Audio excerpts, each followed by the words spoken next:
All right, we're looking at Pink Floyd's Money, and in particular the guitar solo. It's in the key of B minor, but we're going to be using a B minor pentatonic scale for the solo, except for the last few notes where he uses a chromatic run to finish off the main part of the solo. We're going to look at it in parts. Here's part one of the solo.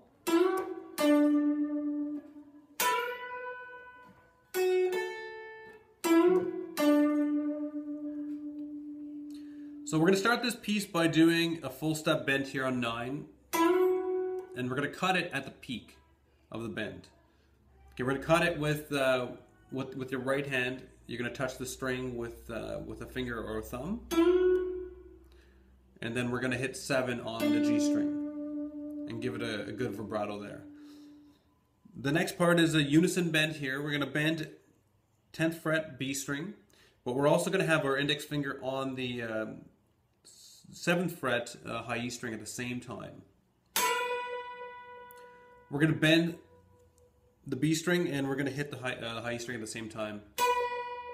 And that's going to give us what's known as a unison bend, because both those notes end up being the same after the bend is done.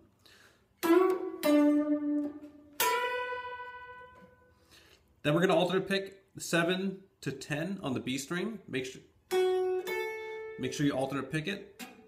And then we're going to do another bend from 9 and cut, and then hit 7 again.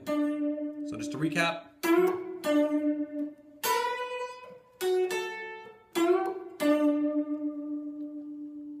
Cool, here's part 2.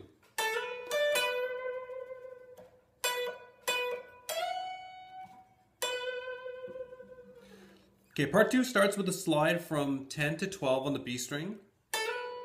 And then we hit 10 on the high E string, back to 12 on the B string, and then we're going to do 2 notes staccato. Okay, so staccato, we're going to make sure we chop them up, and then we're going to jump down to the high E string, do a bend and cut, and then hit 12 on the B string. So here's part number 2 again.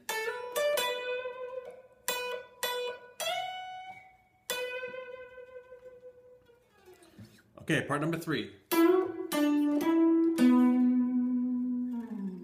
Part number 3, we're going to do the same bend that we started off with, which is a bend on 9 on the G string. We're going to cut it, we're going to hit 7 with a vibrato, and then we're going to go back to 9 on the G string. We're going to finger roll up to 9 on the D string. So make sure that when you do a finger roll, you're not doing a finger jump. A finger jump is fingertip to fingertip. We don't want that. We want a flat finger, a bar really, rolled up to the next note on the D string. Here's part number 4.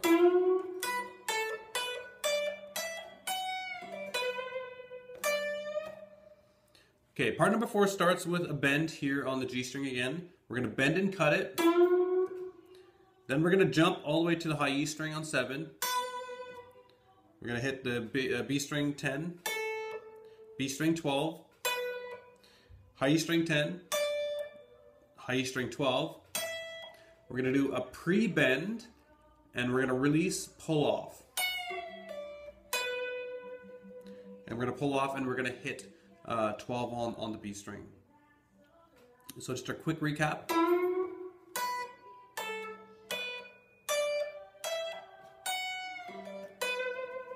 Also, in this part, there is a quick blues curl on 10. A blues curl is a very, very, very small bend, and we're going to cut it at the peak. In the recording, it's kind of hard to hear this, but it is in there.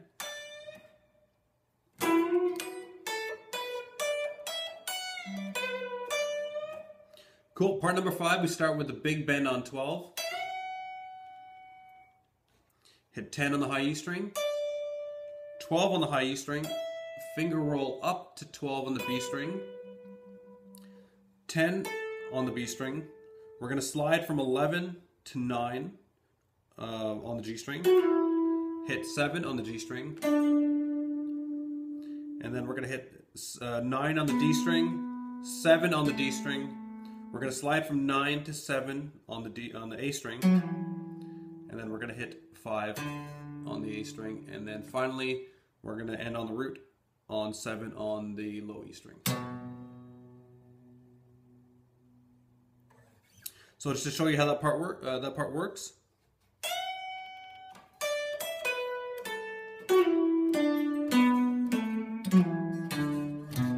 Make sure that you're using alternate picking in all the right places. The rule for alternate picking is if you have more than one note on the same string, that's the general rule. Of course, there are some exceptions, but make sure you're definitely using it in that run. Okay, here's part number 6.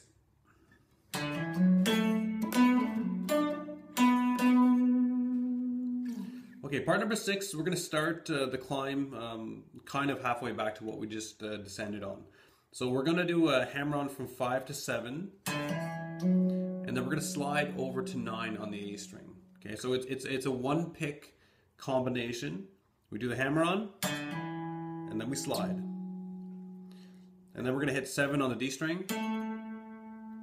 We're going to do a pull-off from 9 back to 7 on the D string. We're going to hit 9 on the A string. And then we're going to hit 7 on the G string, and we're gonna stop the note. It's gonna be staccato. And then we're gonna hit 9 twice on the D string. So just a quick recap.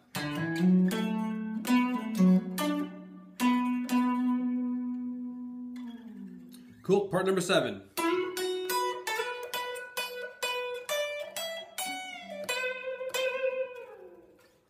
Okay, part number 7. We start off with a classic blues riff.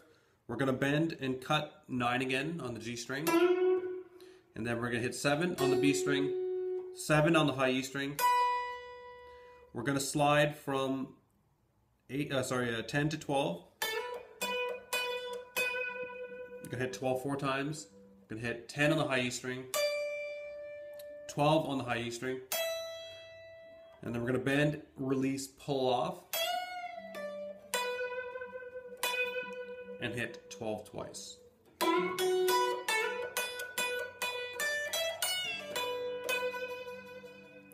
Part number 8, we're going to go to the high E string, and we're going to bend starting on 14.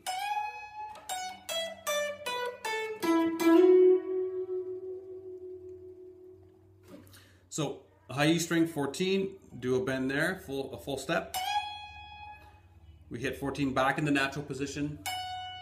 12 on the high E string, 10 on the high E string, 12 on the B string, 10 on the B string, 9 on the G string, and then we pick 9 again, and then we're going to slide it over to 11. Just to recap.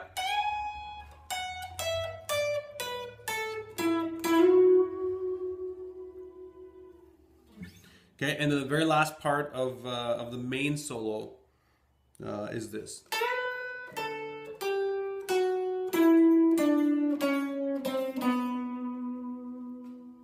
So we're going to start, we're going to do a full step bend here on 10 on the B string, and then we're going to hit 10 in the natural position. We're going to hit 8 on the B string, 7 on the B string, 9 on the G string, 7 on the G string, 6, 5, 4, and then we can finish off the main solo with some double stop bends here. So we're going to hit 9 on the D string. We're going to do a double stop bend on 7 on the G and on the B string. We're going to bend those two, just a small bend, and back to 9. Make sure that you get each part correct and have it memorized, and move before you're moving on to the next part. And of course, keep rewinding the video and studying it to make sure that you have it accurate.